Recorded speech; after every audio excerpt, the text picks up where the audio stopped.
আসসালামু আলাইকুম ওয়া রাহমাতুল্লাহি ওয়া বারাকাতুহু। এবার আওয়াজটা ঠিক আছে, কথা ঠিক না? এখন কলিজাটা ভরে গেছে। আল্লাহ আপনাদের কণ্ঠের মধ্যে আরো বরকত দান করুক, বলেন আমিন। ইন্নাল হামদুলিল্লাহ আলহামদুলিল্লাহিল আকরাম الذي خلق الإنسان وكرم وعلمه من البيان ما لم يعلم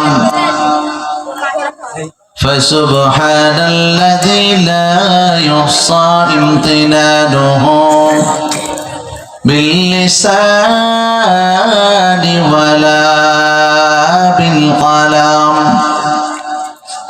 ونشهد أن لا إله إلا الله وحده لا شريك له لا ضد له ولا ند له ولا مثل له ونشهد أن سيدنا وسندنا وحبيب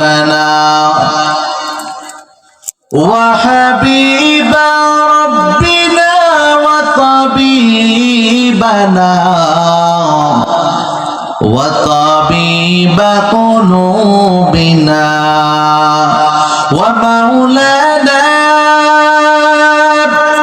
محمدا عبد الله ورسوله صلى الله تعالى عليه وعلى آله وأصحابه وبارك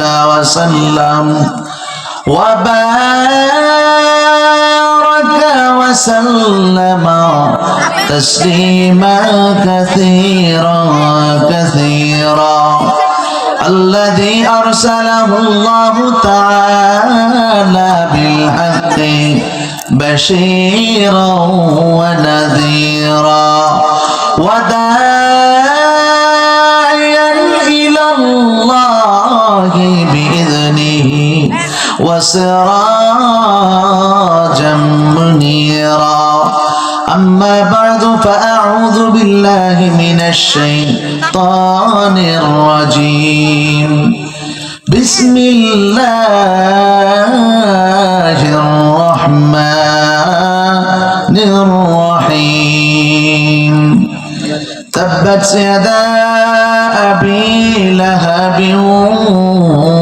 وتب ما أغنى عنه ماله وما كسب سيصلى نارا ذات لهب وامرأته حمالة الحطب في جيدها حبل من مسد صدق الله العظيم وصدق رسوله النبي الكريم ونحن على ذلك من الشاهدين والشاكرين والذاكرين والحمد لله رب العالمين.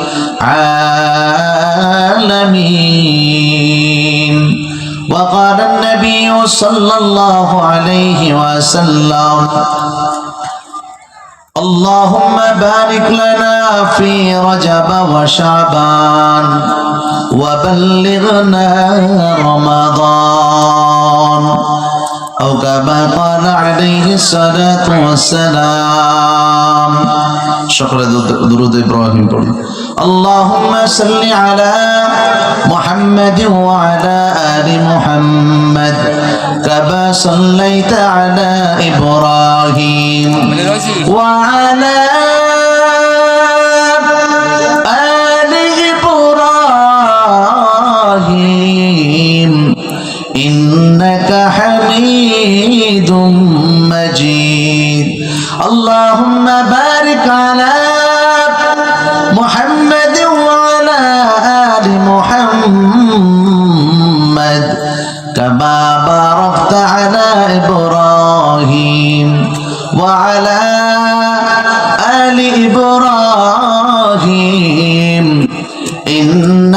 হামিদুম মাজিদ। जिंदगी में बंदगी तू करना है,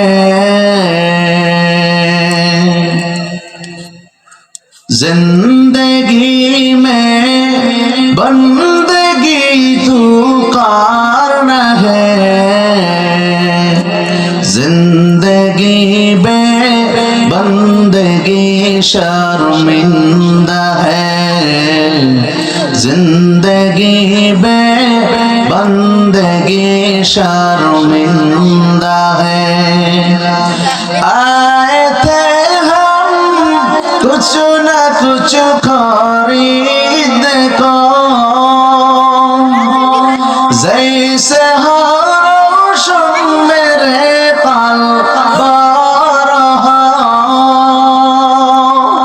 वरना कोई चारा दो जहां मैंने है, वरना कोई चारा दो जहां मैंने है, जिंदगी में बंदगी तू करना है,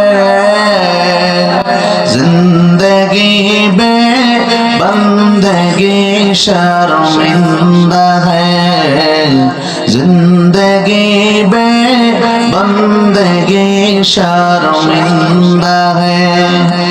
दुनिया में हो दुनिया का तलबगार ना हो, बाजार से गुजर हो खरीदार ना हो, दुनिया मिसले कागज फूल है, दुनिया मिसले कागज फूल है, जिंदगी में बंदगी तू करना है, जिंदगी में बंदगी शर्मिंदा है, जिंदगी में बंदगी शर्मिंदा है। আলহামদুলিল্লাহ, দত্তপাড়া জুলকারনাইন নুরানী মডেল ও হাফেজিয়া মাদ্রাসার উদ্যোগে 15তম তাফসীরুল কোরআন মাহফিলে উপস্থিত সম্মানিত সভাপতি, প্রধান অতিথি, বিশেষ অতিথি, মুআজ্জাজ মুকাররম, জাতির মাথার মুকুট, আল উলামা ও রাসাতুল আম্বিয়া, এলাকার বিভিন্ন ঘর থেকে ছুটে আসা আল্লাহ পাক রব্বুল আলামিনের আশিকিন, জাকিরিন, শাকিরিন, মুহিব্বিন, মুরাব্বিন, আওয়াম, কলিজার টুকরা আমার সমবয়সী যুবক বন্ধুগণ, ছেলেহের ছোট ভাই, পর্দার আড়ালে অবস্থানরতা শ্রদ্ধেয়া সম্মানিতা মা ও বোনেরা, মহান মালিকের দরবারে লাখো কোটি শুকর ও সুজুদ, যে মহান মালিক আমাদেরকে কোরআনের নিসবতে কিছুদিন আলোচনা করা এবং শোনার তৌফিক দান করেছেন। এমন একটা দিনী মজমায় আমাদেরকে উপস্থিত করে দিয়েছেন। এই জন্য আমরা সকলে জবান খুলে এক আওয়াজে উচ্চ স্বরে কালিমাতুশ শুকর আদায় করি, বলি আলহামদুলিল্লাহ। লাখো কোটি দুরূদ ও সালাম বিশ্ব মানবতার মুক্তির দূত সৈয়দুল মুরসালিন, শফিউল মুজরিমিন, আকায়ে নামদা, মদিনা কা তাজদার জনাবে হযরত মুহাম্মদুর রাসূলুল্লাহ সাল্লাল্লাহু আলাইহি ওয়াসাল্লামের উপর সর্বোপরি শুকর আল্লাহ পাক রব্বুল আলামিনের দরবারে, যে মালিক আমাদেরকে রমজানের একদমই পূর্ব মুহূর্তে, একদম হাতে গোনা 2টা দিন কেমন যেন মাঝে বাকি আছে, 2টা দিন 3টা দিন সর্বোচ্চ বলা যেতে পারে, তারপর আগে পরাপর 2টা মাস একইভাবে গেছে। এই মাস 29-এ যাওয়ার সম্ভাবনা বেশি, তারপরও এটাকে বলা হয় আইয়ামুশ শাক, সন্দেহের দিন। চাঁদ না দেখে রোজার ব্যাপারে কোনো ডিক্লার দেওয়া, রোজা হোক বা ঈদের ব্যাপারে এটা বলাটাও গুনাহ। অনেকে হুজুরদেরকে জিজ্ঞাসা, হুজুর কবে থেকে রোজা রাখতে হবে? কোন দিন থেকে? হুজুর শনিবার থেকে নেই, রবিবার থেকে। হুজুর ঈদ কবে হবে? এই যে জিজ্ঞাসা করবে এবং যে বলবে দুইজনেই গুনাহগার হবে। জিজ্ঞাসা করছে হয়তো বোঝে নাই, তাকে বুঝিয়ে দেওয়া, কারণ এটা চাঁদের সাথে সম্পর্ক। আর চাঁদ কবে উঠবে না উঠবে এটা একমাত্র জানে কে? যদি বুঝে থাকেন আরো আওয়াজ দিয়ে আল্লাহর নামটা বের করেন, বলেন কে? মালিক ছাড়া কেউ জানে, সুতরাং এটা বলা যাবেও না। তো আমরা একটা দোয়া পড়েছি, এই রাসূল সাল্লাল্লাহু আলাইহি ওয়াসাল্লাম বলেন যখন তোমরা রজব মাস পেয়ে যাও, রজব শাবানের মধ্যে একটা দোয়া বেশি বেশি পড়ো, যেহেতু শাবান মাস চলে যাচ্ছে, এই বরকতটা হাতছাড়া না হয়ে যায়। এই জন্য আমি খুতবার মধ্যে পড়েছি, আপনাদেরকে একটু পড়াতে চাই, পড়বেন আমার সাথে? সকলে পড়েন, আল্লাহুম্মা বারিক লানা ফি রজব ওয়া শাবান ওয়া বাল্লিগনা রমাদান। সকলে জোরে বলেন আমিন। আল্লাহর কাছে আমরা দোয়া করেছি, আল্লাহ রজব শাবানের মধ্যে বরকত দান করেন এবং আমাদের হায়াত বাড়াইয়া রমজান পর্যন্ত পৌঁছায় দেন। জোরে আওয়াজ দিয়ে বলেন আমিন। এখন একটা কথা আছে, রজব তো চলে গেছে, 5-7 দিন আগে হয়তো প্রোগ্রামে ছিলাম, না সরি 5-7 দিন না, 20 তারিখের প্রোগ্রামটা আমার মনে আছে এখন। আমার আগে এক আলোচক ভাই আলোচনা করতেছেন, উনি এই দোয়াটা পড়ার সময় এভাবে করে হাদিসটা পড়লেন, আল্লাহুম্মা বারিক লানা ফি শাবান ওয়া বাল্লিগনা রমাদান। উনি রজবকে মাইনাস করলেন। রাসূলের পক্ষ থেকে হাদিস যেভাবে আসছে, এর মধ্যে বাড়ানো কমানোর অধিকার আমার মতো মোল্লা, অন্য কোন মোল্লার এই অধিকার আসেনি? জোরে বলেন আছে? কিঞ্চিত পরিমাণ এখানে এলোমেলো করার কোনো সুযোগ।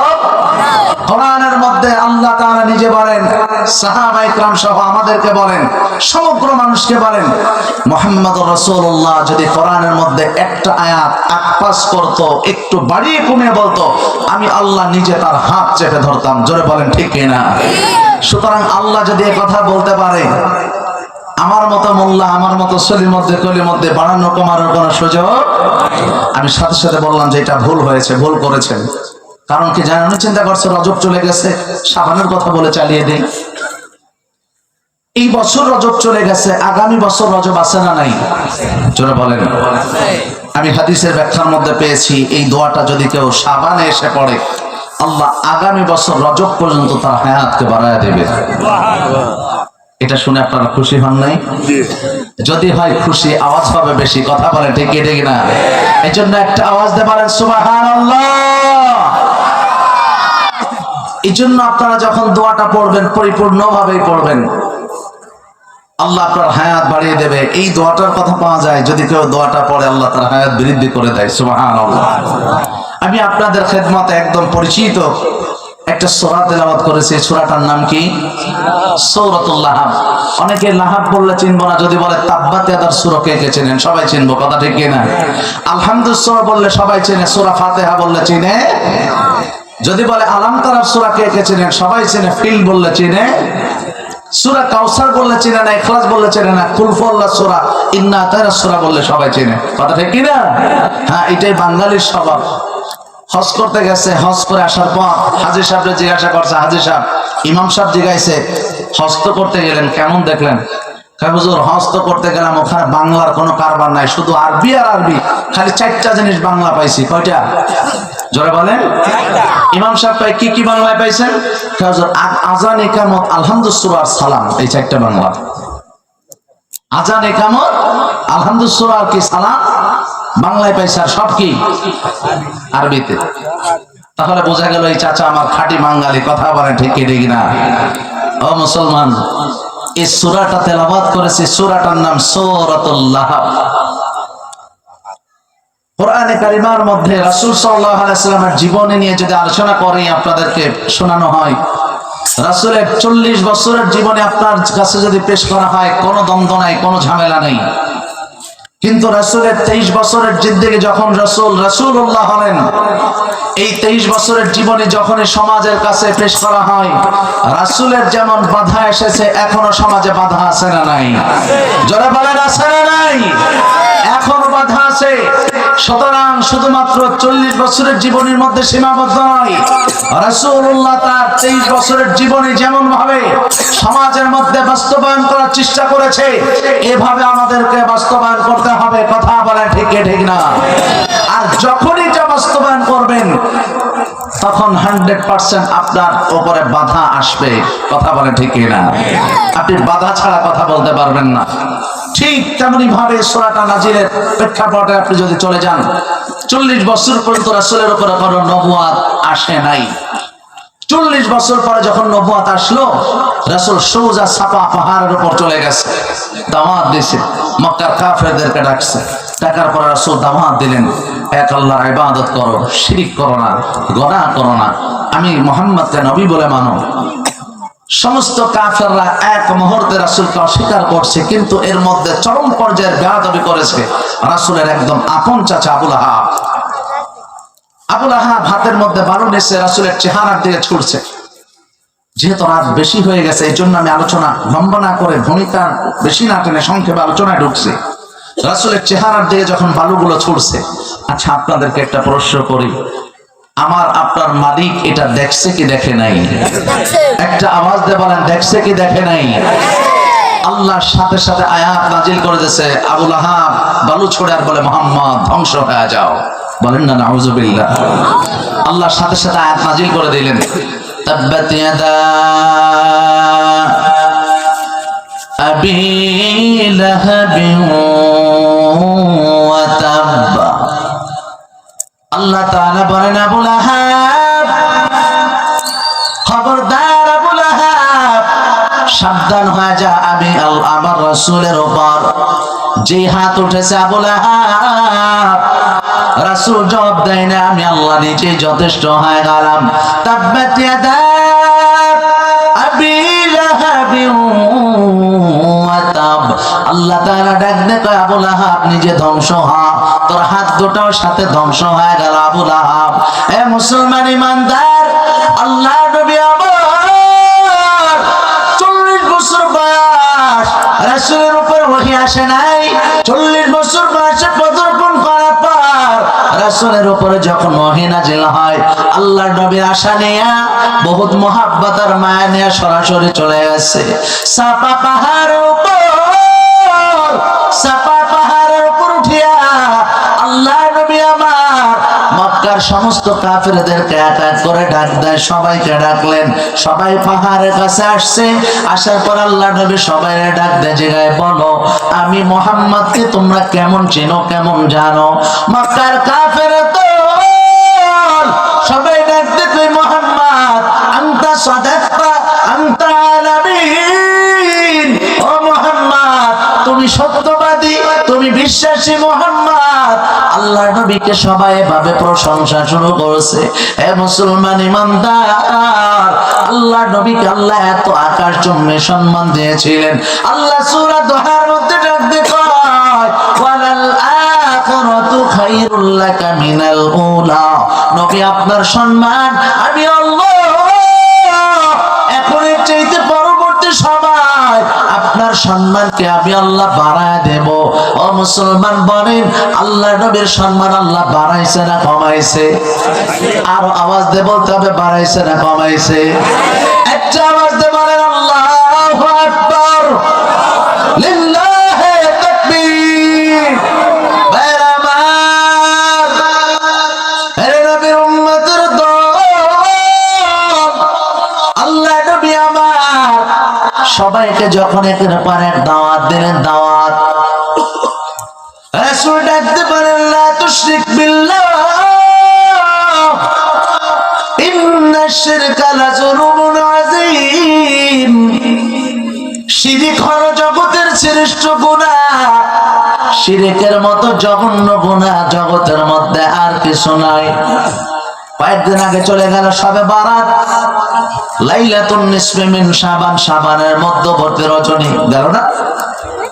শাবানের মধ্যবর্তী রজনীর ব্যাপারে এমন পাওয়া যায়, আল্লাহ নবী ডাকতে কয়, আল্লাহ তাআলা সমস্ত মাখলুকের উপর রহমতের নজর দিয়ে তাকায়, সমস্ত মাখলুকের উপর রহমতের নজর দিয়ে তাকায়। তবে 4 শ্রেণীর মানুষকে আল্লাহ মাফ করে না। কয় শ্রেণী?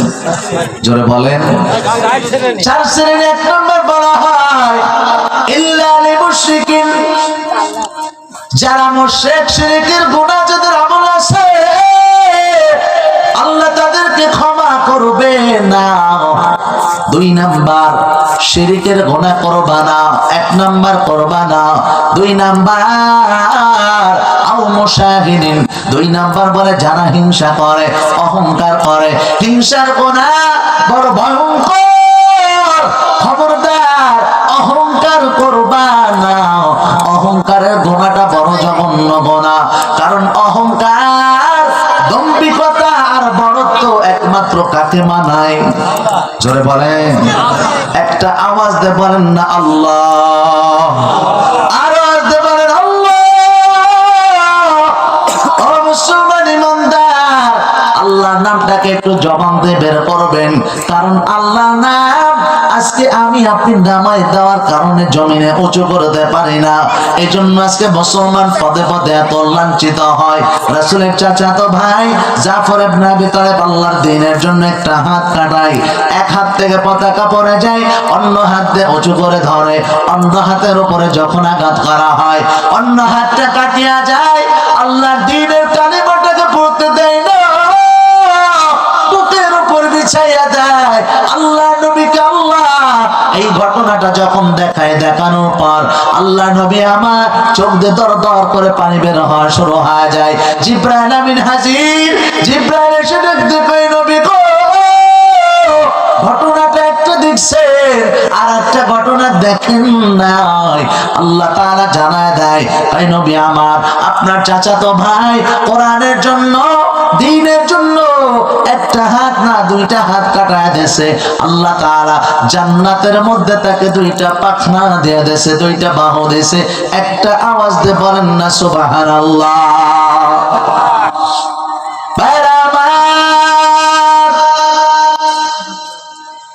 জাফর ইবনে আবি তালেবের মতো আল্লাহর নামকে উঁচু করুন মুমিন। এজন্য যখন আপনার সামনে সুবহানাল্লাহর আওয়াজ দিতে বলা হয়, আলহামদুলিল্লাহর আওয়াজ দিতে বলা হয়, দিলটা খুলে দিবেন। কারণ জবানটা যত উঁচু হবে, আওয়াজটা যত উঠবে, আল্লাহ তাআলা আওয়াজটাকে সব দ্বারা ভরপুর করে দেয়। একটা আওয়াজ দিয়ে বলেন না সুবহানাল্লাহ। হে নবীর উম্মতের দল, হে যুবক, ও পর্দানের মা, একটু দিলটাকে লাগা দাও। আল্লাহর হাবিব বলেন, এক নম্বরে যারা শিরক করে আমি আল্লাহ তাদেরকে ক্ষমা করি না।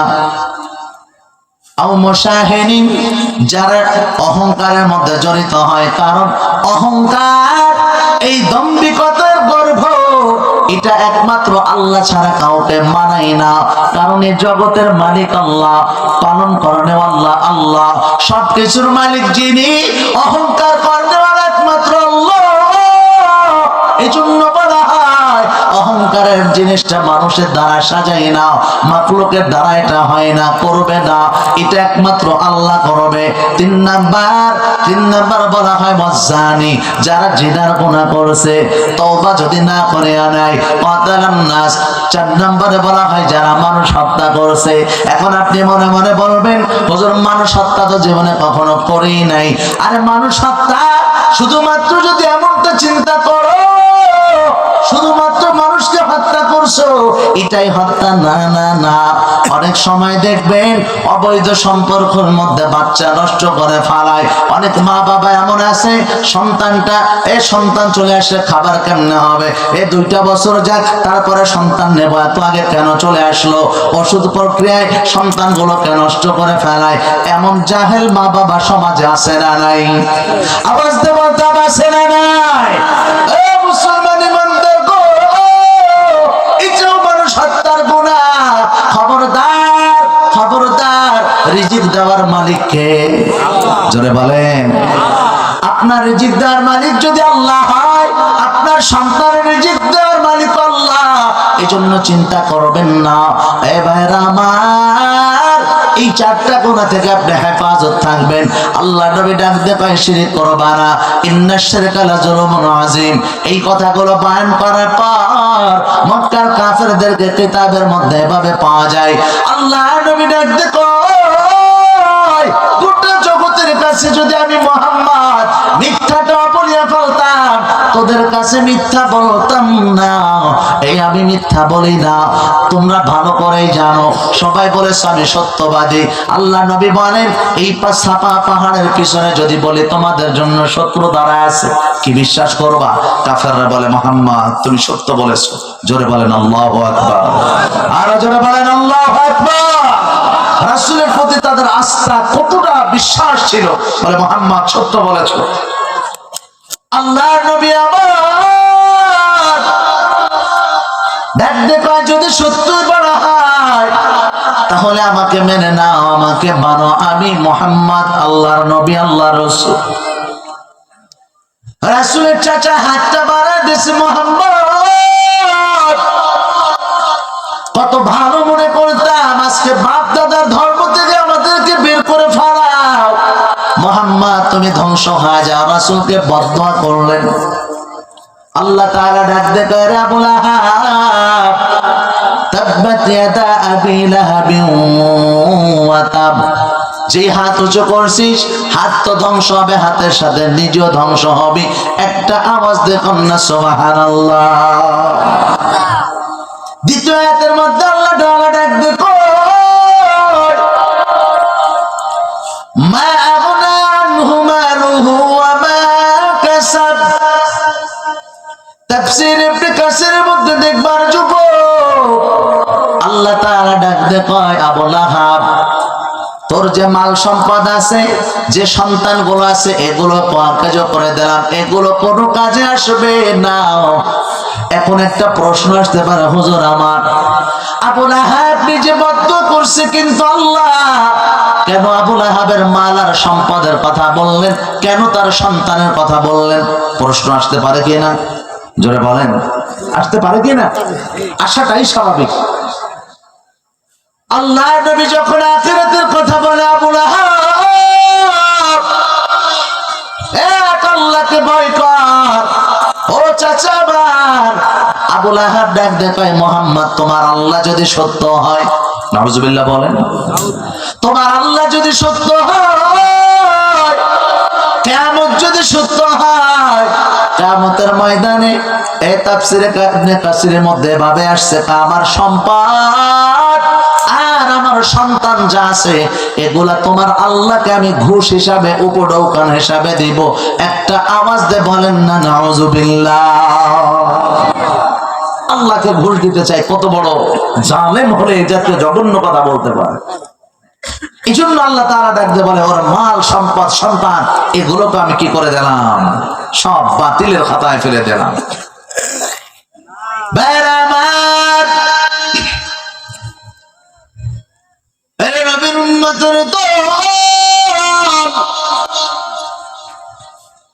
আল্লাহ তাআলা ডাক দিয়ে কয়, সায়াসলা নারুন যাতা লাহাব। আল্লাহ বলেন, আবু লাহাব খুব স্বল্প সময়ের মধ্যে নিজের ঠিকানা জাহান্নামের মধ্যে বানায় নেবা, নিজেকে জাহান্নামের মধ্যে দেখবা, জাহান্নামের আগুনে জ্বলছ। এ পর্যন্ত যাওয়ার পর এরপরে আয়াত আল্লাহ ডাক দেখো, ওয়ামরাতুহু হাম্মালাতাল হাতাব। ইমরাতুন মানে স্ত্রী, ওয়ামরাতুহু আল্লাহ তাআলা ডাক দেখে, আবু লাহাবের যে স্ত্রীটা আছে, ও যে রাসূলকে কষ্ট দেওয়ার জন্য বিভিন্ন ইন্ধন বহন করত, আল্লাহ তাআলা বলেন, ও আবু লাহাবের স্ত্রী এটাও জাহান্নামের অন্তর্ভুক্ত হবে। এখন একটা প্রশ্ন আসা দরকার, হুজুর আবু লাহাবের কথা গেল, সন্তানের কথা গেল, আবু লাহাবের স্ত্রীর কথা আল্লাহ কেন এখানে জাহান্নামের অধিবাসী হওয়ার ব্যাপারে আল্লাহ কেন বদদোয়া করলেন? প্রশ্ন আসা দরকার আছে না নাই? বলেন বলেন।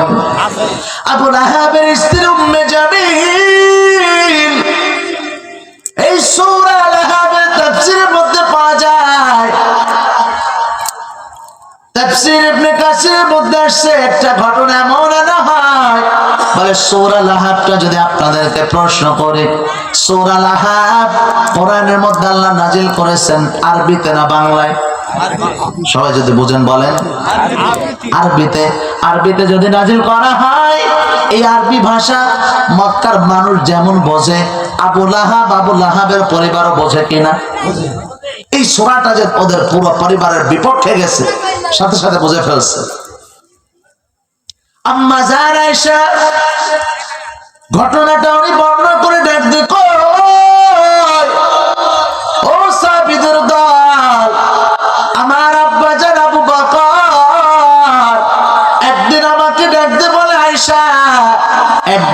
রাসূলের একটা ঘটনা আমি তোমাকে শোনাই। এটা সূরা লাহাবের তাফসীর থেকে ঘটনাটা নেওয়া। আল্লাহ নবীর স্ত্রী আম্মা জান আয়েশা ডাক দেয়, আবু লাহাব যখন এর উপরে এই সূরাটা আল্লাহ এর বিপক্ষে যখন সূরাটা নাযিল করলেন রাসূলের উপরে, এই সূরাটা তেলাওয়াত যখন করা হলো, মক্কার মানুষ আবু লাহাবের কানের মধ্যে ঢুকায়া দিয়েছে। আবু লাহাবের স্ত্রী উম্মে জামিল হাতের মধ্যে লম্বা একটা পাথর নিয়ে আল্লাহর নবীর উপর আক্রমণ করার জন্য চলে আসছে। এ মুসলমান ইমানদার, আল্লাহর নবী আমার বাইতুল্লাহ প্রান্তে বসে আছে। বাইতুল্লাহ প্রান্তে বসে কোরআনের তিলাওয়াত রাসূল তেলাওয়াত করা। আবু বকর বলে আমি পাশে বসে শুনি, রাসূল তেলাওয়াত করে পাশে বসে শুনি। কারণ তখন আবু বকর কোরআন তেলাওয়াত তখনও শিখেন নাই, তখনও পর্যন্ত কোরআন তেলাওয়াত তিনি বোঝেন না। বলে রাসূল তেলাওয়াত করে, বড় চমৎকার তেলাওয়াত বসে শুনি। হঠাৎ করে উম্মে জামিল হাতের মধ্যে পাথর আনছে, রাসূল আমার বসে তেলাওয়াত করতেছে। আমি রাসূলের চেহারার মধ্যে তাকাই, আরেকবার উম্মে জামিলের চেহারার মধ্যে তাকাই। হঠাৎ করে উম্মে জামিল, আল্লাহ নবীর কোনো খেয়াল নাই, কোনো চিন্তা নাই, কারণ আমি সরাসরি কোরআনের মুজিজা পাশে বসে দেখেছি। কারণ আল্লাহ নবী তখন সূরা বনি ইসরাইলের ৪৫ নম্বর আয়াত তেলাওয়াত করে। আল্লাহ তাআলা আয়াতের মধ্যে ডাক দিয়ে কয়, ওয়া ইযা ক্বারাতাল কুরআনা জাআলনা বাইনাকা ওয়া বাইনাল্লাযীনা লা ইউমিনুনা বিল আখিরাতি হিজাবাম মাসতুরা। আরো জোরে বলেন আল্লাহু আকবার। এই কালামে জিন্দা কুরআনে হাকিম হিকমতে ও লা ইয়াসালাসতু কাদিম জামিউল ইলম ফিল কুরআনে হাকিম তাকাসারাত আন ওয়া আফহামুর রিজালি। এরা নবীর উম্মতের দল,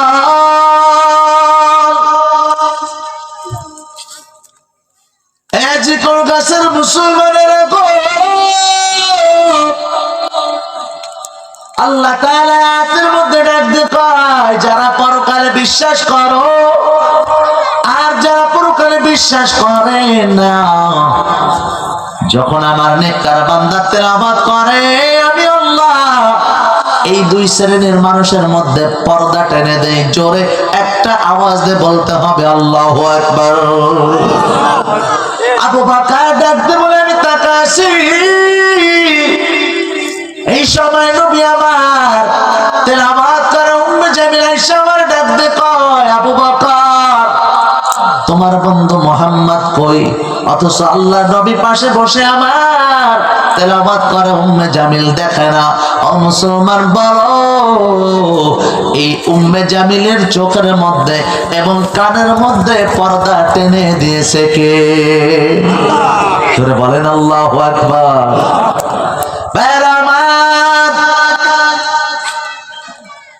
আল্লাহ পাক রব্বুল আলামিন ডাক দিয়ে কয়, ও হাবিব আমার, আপনার তেলাওয়াতের মধ্যে এমন মায়া, এমন তেলাওয়াত, আপনার তেলাওয়াতের আওয়াজ, আপনি বাইতুল্লাহ প্রান্তরে বসে তেলাওয়াত করেন। তেলাওয়াত আপনার তেলাওয়াতের আওয়াজ উপর দিয়ে আকাশ দিয়ে উড়ে যাওয়ার সময় একদল জিন উড়ে যায়। কোরআনের মধ্যে তাকায় দেখেন আল্লাহ কোন সূরা নাম দিয়েছেন, এমন সূরা নাম সূরা নাহাল। একটা দিয়েছেন পিপিলিকার নামে, একটা মৌমাছির নামে। আল্লাহ কোন সূরা দিয়েছেন সূরা ফিল, যেটা দিয়েছেন হাতির নামে নামকরণ করে। আল্লাহ কোনটা দিয়েছেন সূরা বাকারা, এই সূরা বাকারার অর্থ হলো গরু বা গাভীর নামে আল্লাহ সূরা দিয়েছেন। একটা সূরা দিয়েছেন সূরা আনকাবুত, এই সূরাটা দিয়েছেন মাকড়সার নামে। এ মুসলমান ইমানদার, এভাবে বিভিন্ন সূরা আল্লাহ নামকরণ করেছে, বিভিন্ন নাম দেয়া। আল্লাহ পাক রব্বুল আলামিন আমার আপনার মালিক একটা সূরা দিয়েছেন সূরা জিন, যে সূরাটা আল্লাহ নামকরণ করেছে মানুষের মতো আরেক শ্রেণী বানাইছে, এটার নাম হলো জিন। দুনিয়ার মধ্যে ভূত পেতনি বলতে এগুলা বলতে কিছু হয় না এগুলা, তবে কোরআনে পাওয়া যায়। আল্লাহ তাআলা বলেন ওয়ামা খালাকুতুল জিন্না ওয়াল ইনসা ইল্লা লিয়াবুদুন।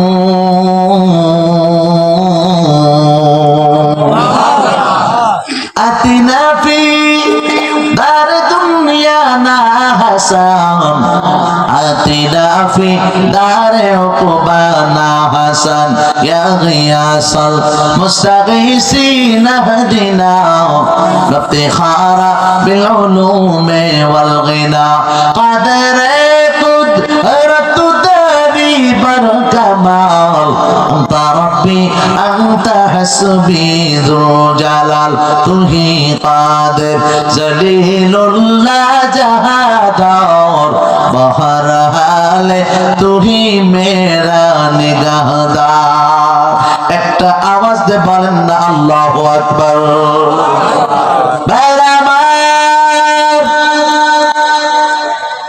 আল্লাহ নবী আমার বাইতুল্লাহর পাশে বসে তিলাওয়াত। লিপটাস না, লিপটাস লিপটাস দূর থেকে টানে না, এই যে এখন এসে দেখলাম মুখ টানতেছে, আগে বলার দরকার ছিল। মাহফিলে কখনো লিপটাস না, দূর থেকে সাউন্ড টান এমন দেবেন না, টানে না, আমি বলছি টানে না, তবে সাউন্ড ভালো, যা আনছেন ভালো ভালো। সূরা জিনের প্রথম আয়াতের মধ্যে আল্লাহ ডাক দিয়ে কয়, ও নবী আপনি বসে বসে তেলাওয়াত করতেছেন, উপর আকাশ দিয়ে জিন উড়ে যায়। আপনি খেয়াল করেন নাই এই জিনরা আপনার তেলাওয়াতের আওয়াজ শুনে পাগল হয়, তারা নিজেরা নিজেরা কি বলছে জানেন নবী আমার? আল্লাহ বলে আল্লাহ তাআলার সাথে সাথে সূরা জিনকে নাজিল করে দেয়, নাজিল করে জানায় দেয়, জিনরা নিজেরা নিজেরা আওয়াজ দেয় বলে ইন্না সামি'না কুরআনান আজাবা। আরো জোরে বলেন আল্লাহু আকবার। জিনরা আওয়াজ দেয় কয় আল্লাহ কি আজব কোরআন, এমন কোরআন আমাদের জীবনে কখনো শুনি নাই। এই একটা চমৎকার আজব একটা কোরআন শুনলাম, কারণ আল্লাহ কার কণ্ঠ থেকে বের করছে নবী আমার? গোটা পৃথিবীর মধ্যে আল্লাহ দুইজন মানুষকে সবচেয়ে চমৎকার কণ্ঠ দিয়েছেন। কয়জন? জোরে বলেন।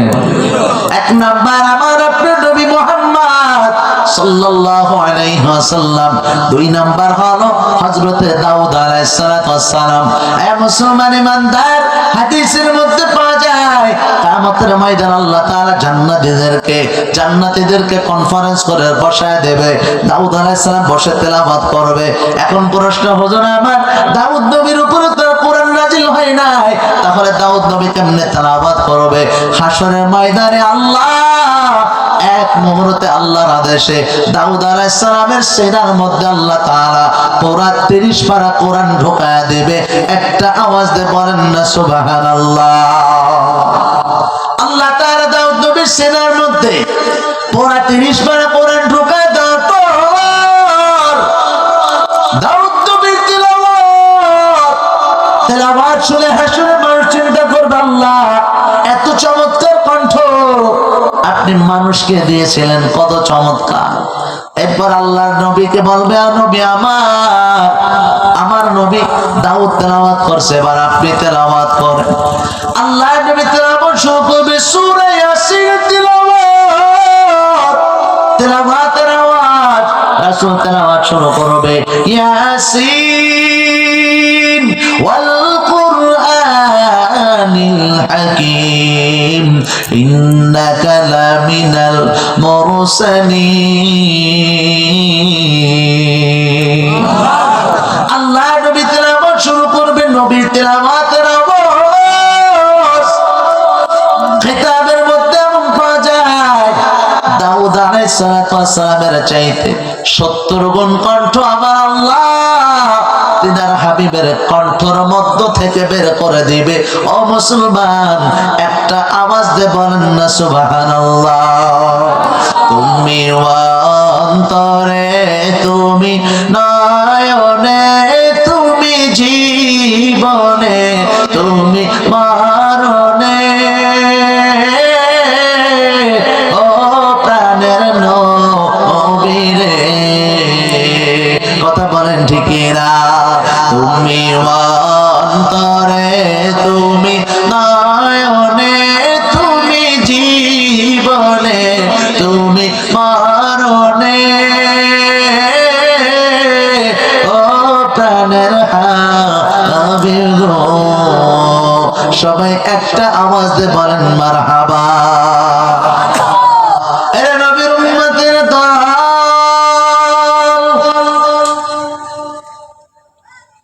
আল্লাহ নবী তিলাওয়াত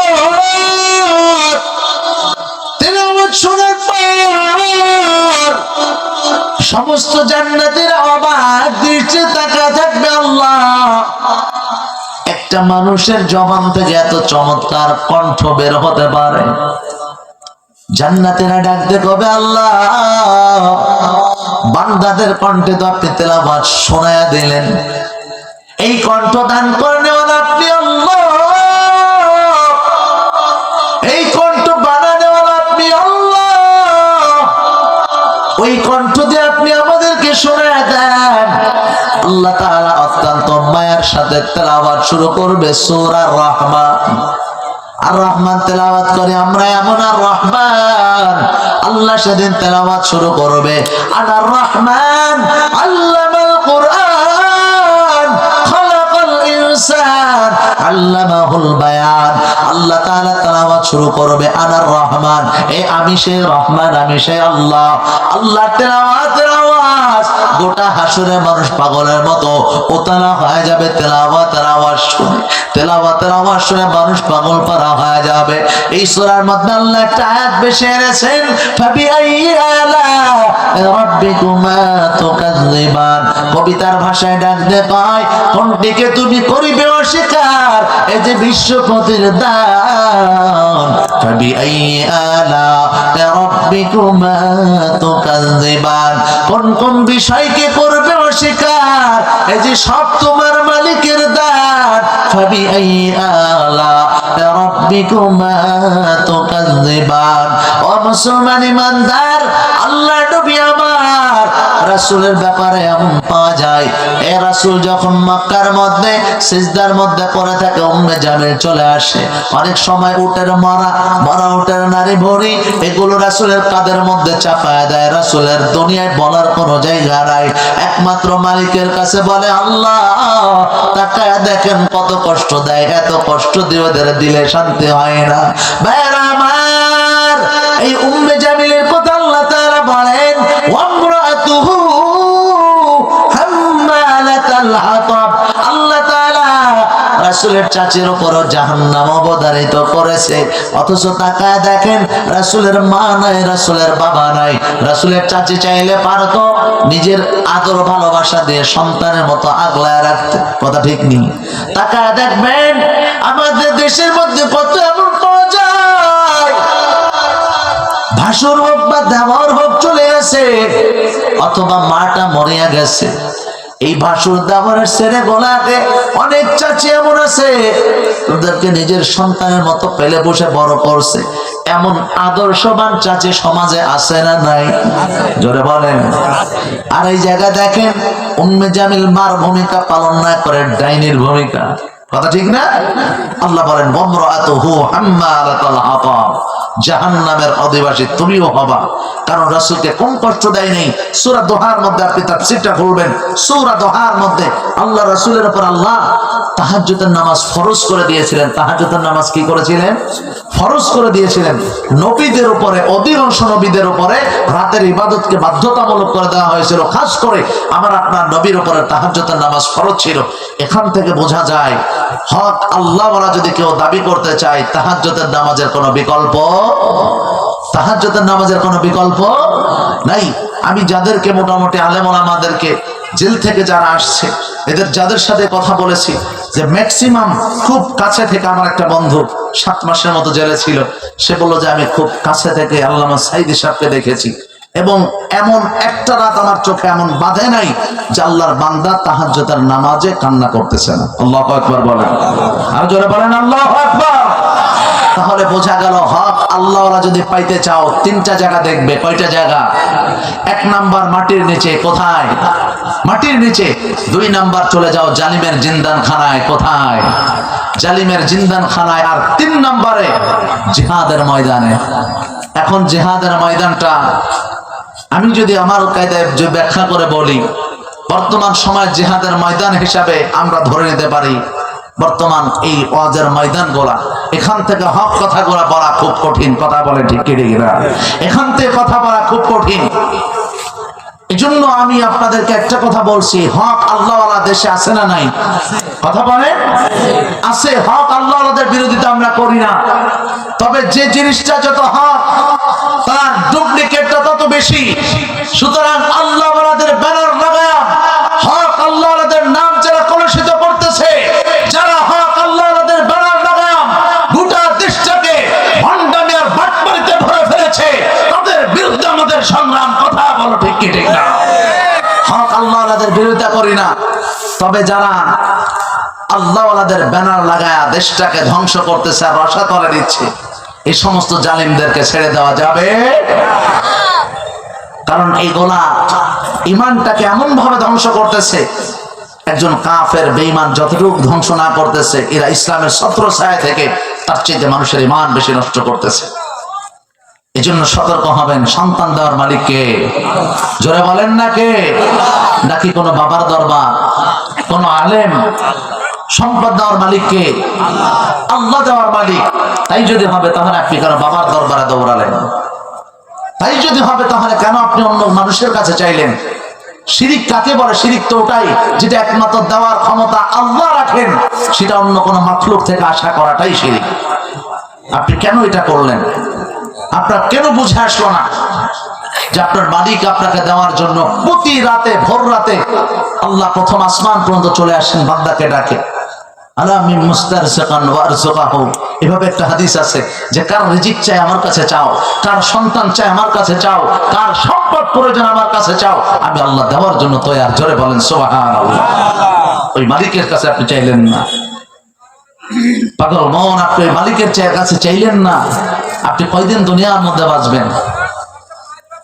আপনি উপর তলায় বাতি দেখলেন, কিন্তু নিচ তলায় যে অন্ধকার জায়গাটা, এটা আপনি চিন্তা করলেন না। কথা বলে ঠিক কি ঠিক না?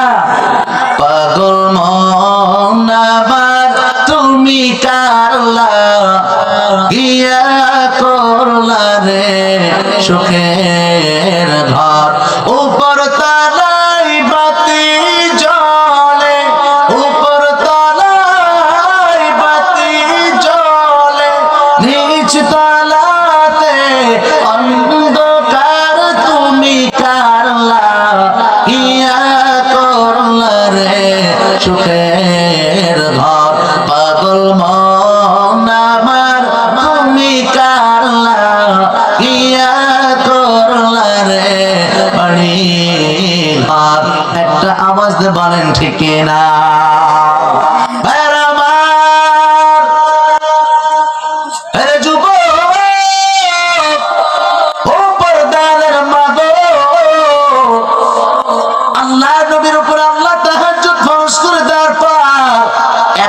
রাসূল উঠতে পারে নাই, রাসূলের উপরে ওহীটা আল্লাহ বন্ধ করে দিয়েছেন। এটা রাগান্বিত হয় না, রাগ হয় গোসা থেকে, অভিমান হয় ভালোবাসা থেকে, আল্লাহ মোহাব্বতের জায়গা থেকে রাসূলের উপর ওহী সামান্য সময় বন্ধ রাখছে। তাফসীরের মধ্যে আসছে, সূরা দোহার তাফসীরের মধ্যে কাফেররা আসছে, আয়েশা ডাক দিয়ে কয়, ও মুহাম্মদ, তোমার আল্লাহ তোমাকে ত্যাগ করছে। উম্মে জামিল আয়েশা কয়, এমন জঘন্য কথা বলতে বলতে একবার একটু নাউজুবিল্লাহ বলার জন্য তৈরি হয়ে যান। উম্মে জামিল আয়েশা কয়, ও মুহাম্মদ, তোমার আল্লাহ তোমার কাছে শয়তানের যেই কালাম নাজিল হতো, শয়তানের যে বাণী নাজিল হতো, মুহাম্মদ এই শয়তানের বাণী কি বন্ধ হয়ে গেছে? জোরে বলেন নাউজুবিল্লাহ। এত জঘন্য কথা বলার পর সাথে তাদের দরদর করে কান্না শুরু করছে। রাসূলের কান্নার আওয়াজ আল্লাহর আরশ পর্যন্ত চলে গেছে। আল্লাহ সূরা দোহাটাকে নাজিল করে দিয়েছেন। হে মুসলমান ইমানদার, ওটা ভিন্ন আলোচনা। তবে উম্মে জামিল সম্পর্কে বোঝাতে যে কয়েকটা কথা বললাম। আল্লাহ নবী আমার রাসূলকে জানাতে হয়, নবী গো ফি জিদিহা হাবলুম মিন মাসাদ। এই সূরাটার দুইটা নাম, একটা নাম হলো সূরা লাহাব, আর একটা নাম হলো সূরা মাসাদ। লাহাব নামে বেশি পরিচিত, আর মাসাদ নামে তেমন একটা পরিচিত না, অল্প পরিচিত, তবে নাম দুইটা। লাহাব শব্দের অর্থ জ্বলন্ত আগুন বা উজ্জ্বল চেহারার অধিকারী। আল্লাহ নবীর চাচা আবু লাহাবের চেহারা বড় সুন্দর। এ মুসলমান ইমানদার, চেহারা সুন্দর থাকলে আল্লাহর কাছে দামি হওয়া যায় না, কণ্ঠ সুন্দর হলে আল্লাহর কাছে দামি হওয়া যায় না। আমরা চিন্তা করি যেই বক্তা যত ভালো কণ্ঠ দিয়ে বয়ান করতে পারে, যেই বক্তা যত সুন্দর করে গোছ করে আলোচনা করতে পারে, চিন্তা করি লোকটা তত বড় আল্লাহওয়ালা, লোকটা মনে হয় তত বড় আলেম। না না না, আরে পাগলের দল না। আল্লাহর কাছে চেহারার কোনো দাম নাই, আল্লাহর কাছে কণ্ঠের কোনো দাম নাই, আল্লাহর কাছে খরুসিয়াতের বড় দাম, আল্লাহর কাছে ইখলাস ওয়ালার বড় দাম। এই কণ্ঠের আল্লাহর কাছে কোনো মূল্য নাই, আল্লাহর কাছে খরুসিয়াত ওয়ালা আমল বলার বড় দাম আল্লাহর কাছে। বিলালের মধ্যে তাকায় দেখেন কণ্ঠ নাই, কিন্তু বিলাল আযান দেয়, বিলালের খরুসিয়াত আছে, ইখলাসের সাথে দেয়, আল্লাহর কাছে এটা বড় দামি। কথা বলেন ঠিক কি রে? ভাইরা আমার, আল্লাহ তাআলা ডাক দিয়ে কয় ফি জিদিহা হাবলুম মিন মাসাদ। আল্লাহ তাআলা বলেন, হে আবু লাহাব, খুব অল্প সময় এমন সময় আসবে গলার মধ্যে এই মাসাদ শব্দের অর্থ হলো খেজুরের বাকল। খেজুরের বাকল দেয়া যেই রশিগুলাকে বানানো হয়, আরবের মানুষকে বোঝানোর জন্য আল্লাহ বলছে এটা বড় শক্ত দড়ি হয়। আল্লাহ বলেন আবু লাহাব তার গলার মধ্যে লটকাইয়া জাহান্নামের মধ্যে না হবে। ও মুসলমান ইমানদার, একটাবার চিন্তা করে দেখেন, রাসূল শুধুমাত্র তাদের ব্যাপারে যে বলছে ব্যাপারটা এমন না, তাদের অনুসারী যারা হবে, তাদের অনুসরণ যারা করবে, আল্লাহ রাসূল বলেন মান তাশাব্বাহা বিকওমিন ফাহুয়া মিনহুম।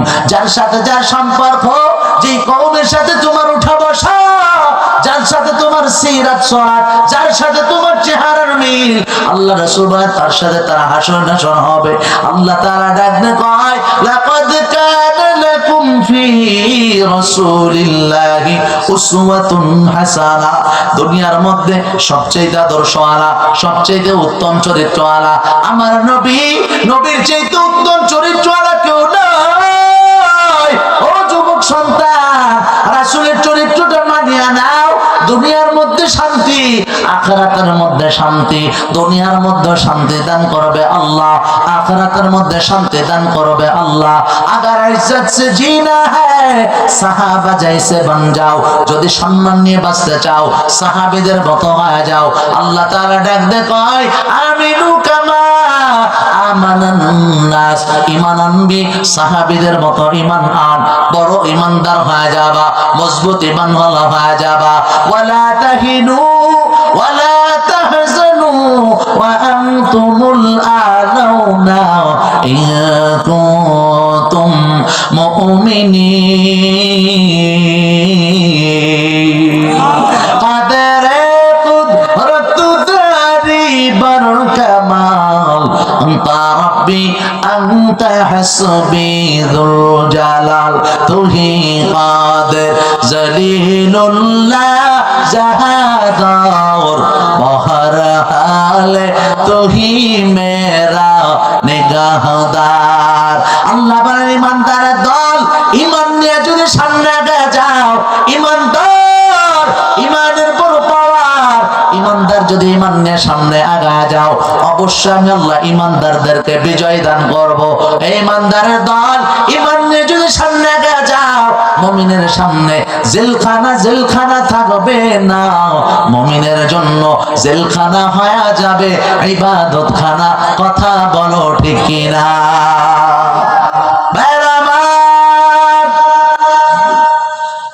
আল্লাহ নবীর ব্যাপারে আল্লাহ ডাক দিয়ে কয় রাসূলের আদর্শ মানো, রাসূল রাসূলের চরিত্র শ্রেষ্ঠ। ওয়া ইন্নাকা লাআলা খুলুকিন আযীম।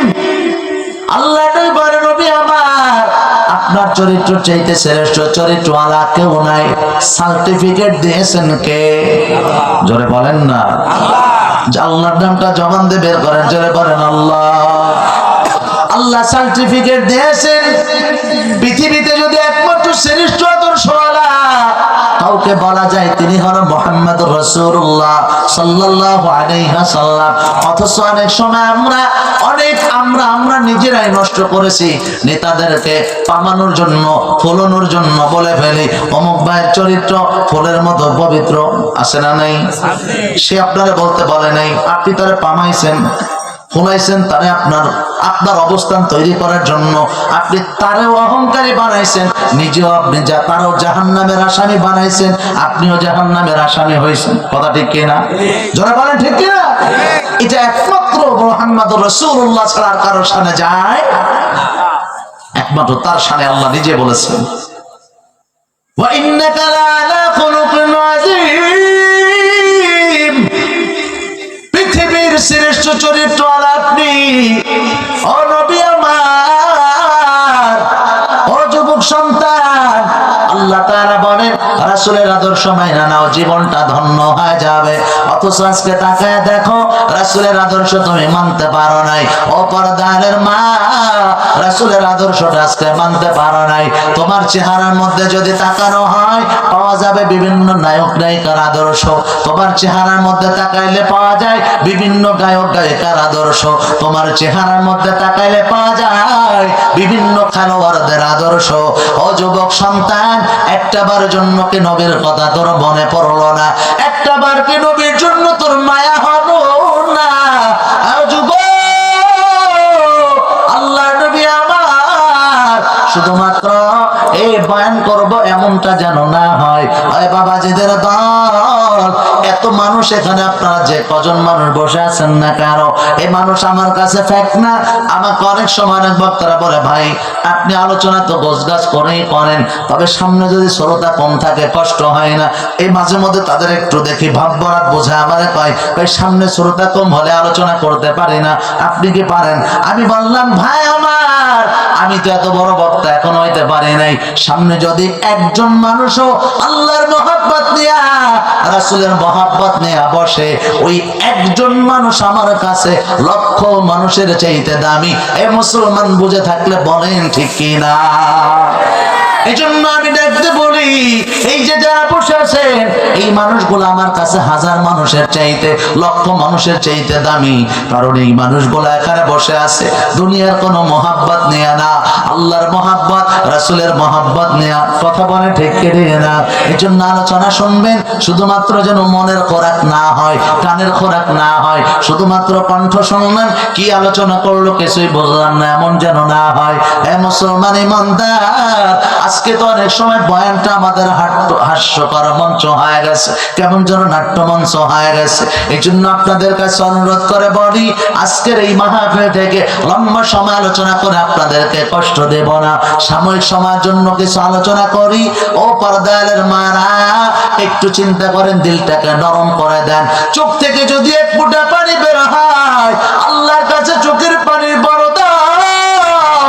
আপনার চোখের পানি নাকের ডগা এসে নাকি আমার আল্লাহ আপনার জীবনের গুনাহ আল্লাহ তাআলা মাফ করে দিতে পারে। এই চোখের পানির এত দাম।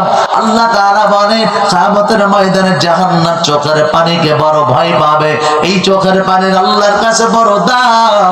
ও যুবক সন্তান, ও বৃদ্ধ বাবাজিদের দল যারা বসে আছে, দিলটাকে একটু নরম করে দেন। আল্লাহ রাসূল সাল্লাল্লাহু আলাইহি ওয়াসাল্লাম আমাকে আপনাকে কত মহব্বত করছে। এ রাসূল আমার হায়াতুন নবী, জিন্দা নবী। রাসূল আমার ওনার রওজা মোবারকে, রাসূল এখনো জীবিত, এখনো হায়াত প্রাপ্ত। কেমন হায়াত? দুনিয়ার যে হায়াত না, এই হায়াত না। কবরের হালাতে যেমন জিন্দা রাখার দরকার, কবরের হালাতে যেমন জীবিত রাখার দরকার, এমন আল্লাহ রেখেছেন। তবে সেটা কেমন একমাত্র কে ভালো জানেন? জোরে বলেন না, কে ভালো জানেন? এটা আমার আপনার জানার দরকার নাই। তবে বান্দা যখন, উম্মত যখন দুরূদ পড়ে, আল্লাহ রাসূলের কাছে পৌঁছায় দেওয়া হয়, রাসূল এটা আমানতের সাথে রেখে দেয়। সুবহানাল্লাহ বলেন। এখানে একটা কথা চলে আসছে, আমাকে একদিন একটা লোক প্রশ্ন করে ফেলছে, হঠাৎ করে প্রশ্ন করছে, হুজুর দুইটা প্রশ্ন। আমি বললাম বলেন।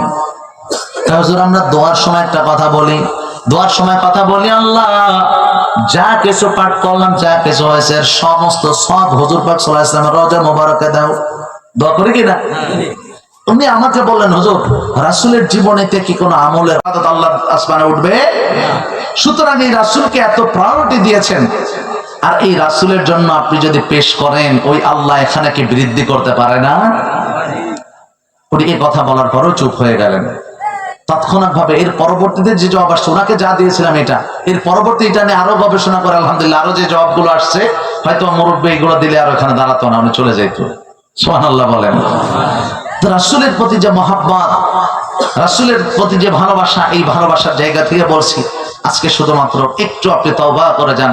2টা দিন পরে রমজান চলে আসবে, হতে পারে আপনার জীবনটা পরিবর্তন হয়ে যাবে, হতে পারে আপনি জান্নাতের একজন মেহমান হয়ে যাবেন, হতে পারে কি না?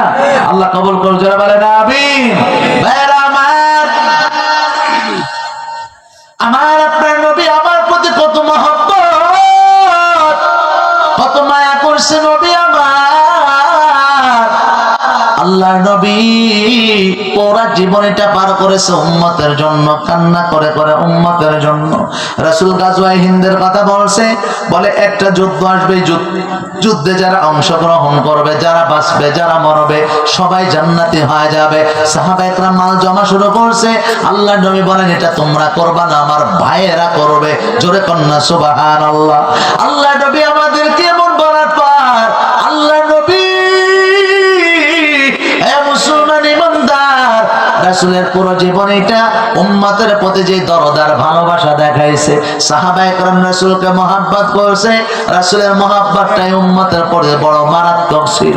রাসূল আমার দুনিয়ার থেকে চলে যায়, এই সংক্ষিপ্ত আলোচনা শেষ মুহূর্তে নিয়ে আসছি। শুধুমাত্র একটু আপনাদেরকে বলবো, এই আলোচনাটা গ্রহণ করে যদি আপনি বাড়িতে যেতে পারেন, লম্বা কষ্ট দিব না, আল্লাহ আপনার জীবনটা পরিবর্তন করতে পারে, রাসূলের আশিক বানায় কবরে নিতে পারে। আল্লাহ নবী আমার জীবনের শেষ মুহূর্তে আম্মা জান আয়েশার কোলের মধ্যে মাথা, হঠাৎ করে পাশে জিবরাইল আমিন দাঁড়ানো, আজরাইল চলে আসছে, সালাম দিয়েছে, আসসালামু আলাইকুম ইয়া রাসূলুল্লাহ ইয়া হাবিবাল্লাহ। আল্লাহ নবী সালামের জবাব দিলেন ওয়া আলাইকুম আসসালাম, মান আতা, বলে আনা আজরাইল। আল্লাহ নবী বলেন কে আসছে, বলে আমি আজরাইল। আল্লাহ নবী বলেন আজরাইল কি জন্য আসছো? তাই রাসূল আমার অনুমতি চাই, ঘরের মধ্যে ঢোকার জন্য অনুমতি চাই। আল্লাহ নবী অনুমতি দিলেন। এই আল্লাহ নবী অনুমতি দেওয়ার পর আজরাইল ঘরে ঢুকলেন। ঘরে ঢুকে আজরাইল ডাকতে কয় নবী জীবনে কখনো কারো কাছে অনুমতি নেওয়া লাগে নাই, আজকে সর্বপ্রথম আল্লাহ আমাকে ডাকতে কয় ও আজরাইল অনুমতি না নিয়ে প্রবেশ করবা না, অনুমতি নিয়ে প্রবেশ করবা। রাসূল যদি আসতে চায়, বুখারীর রাওয়ায়াত থেকে বলছি, রাসূল যদি আসতে চায় রাসূলকে আনবা, আসতে না চাইলে রাসূলকে আনবা না। দুনিয়ার মধ্যে একমাত্র হায়াতের ব্যাপারে থাকা যাওয়ার অধিকার দেওয়া হয়েছে নবীকে, আর কাউকে নাও। আল্লাহর নবীকে যখন এই কথা বলা হয়, এই জিবরাইল আমিন পাশে দাঁড়ায় দর দর করে চোখ দিয়ে পানি বের হয়। জিবরাইল আমিনকে ডাকতে কই জিবরাইল, কান্না করার কারণ কি? জিবরাইল ডাকতে কই নবী আমার আপনাকে যখন দুনিয়ার মধ্যে পাঠানো হয় তখন আল্লাহ তাআলা একজন আপনার বডিগার্ড নিযুক্ত করে দিয়েছিল, ওই বডিগার্ডটা ছিলাম আমি জিবরাইল। যখন আপনি সাবালেক হয়ে যান 2টা বডিগার্ড নিযুক্ত করা হয়, দ্বিতীয় ছিল মিকাইল। আপনি চলে যাওয়ার পর কিয়ামত পর্যন্ত আর কখনো ওহী নিয়ে আমাকে আশা লাগবে না। ও নবী আমার, কোন নবীর জীবনীতে আমি একবার আসছি, কোন নবীর জীবনীতে 2বার, কোন নবীর জীবনীতে আসি নাই। শুধুমাত্র আপনার 23 বছরের জিন্দেগিতে আমি জিবরাইল আমিন আপনার সাথে 40,000 বারের বেশি আপনার সাথে সাক্ষাৎ করেছি। একটা আওয়াজ দিয়ে বলেন না আল্লাহু আকবার। 40,000 বার। ও নবী, তাহলে আপনার প্রতি আমার ভালোবাসা, আপনার প্রতি মায়া তো থাকবে। এই জন্য চোখ দিয়ে রাসূল পানি বের হয়। জিবরাইল আমিন দাঁড়ানো, আজরাইলরা যখন জিজ্ঞাসা করে আজরাইল যখন বলল নবী আপনি যেতে চাইলে না হবে, না হলে না।